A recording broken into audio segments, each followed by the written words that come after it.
પારડી વરિષ્ઠ મંડળ દ્વારા રવિવારના રોજ ધીરુભાઈ સત્સંગ હોલ ખાતે સંગીત સપ્તશૃંગી કાર્યક્રમનું આયોજન કરાયું હતું।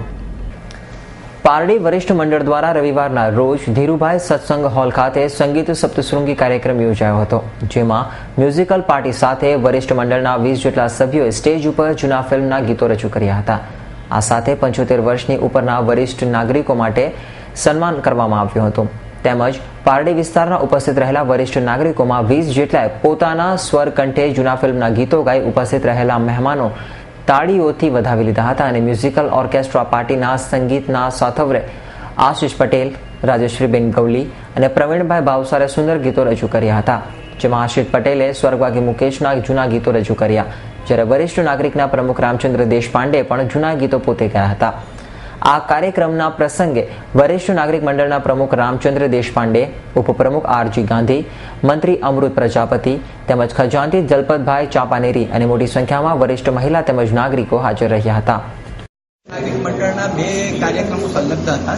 પહેલો કાર્યક્રમ એટલે અમારા 75 વર્ષ પૂરા કરેલા જે વરિષ્ઠ નાગરિક મંડળના સભ્યો એમનું સન્માન, અને એની સાથે બીજો કાર્યક્રમ જે જૂના ફિલ્મી ગીતો એનો કાર્યક્રમ અમને સાંભળી લીધો હતો। એટલે 2 પ્રકારના કાર્યક્રમનું આયોજન હતું। કેટલા વરિષ્ઠ નાગરિકોનું સન્માન? 11 જેટલા વરિષ્ઠ નાગરિક મંડળના અમે સન્માન કર્યા અને વધુ મળીને લગભગ 30 જેટલા ગીતો જૂના એ ગવાયા। એમાં અમે વરિષ્ઠ નાગરિક મંડળના સભ્યોએ પણ ગીતો ગાયા, પછી જે ગામના પારડીનગરના ઉભરતા જે કલાકારો એમણે એક ગીતો ગાયા, અને સ્ટેજ કલાકારો એમાં પ્રવીણભાઈ ભાવસાર, રાજેશ્રીબેન ગવલી અને આપણા અસિતભાઈ પટેલ એમણે પણ ગીતો ગાયા।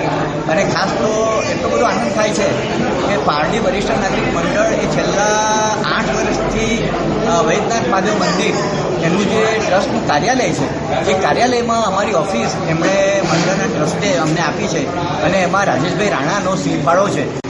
અમૃત પટેલ, S9 ન્યૂઝ, પારડી।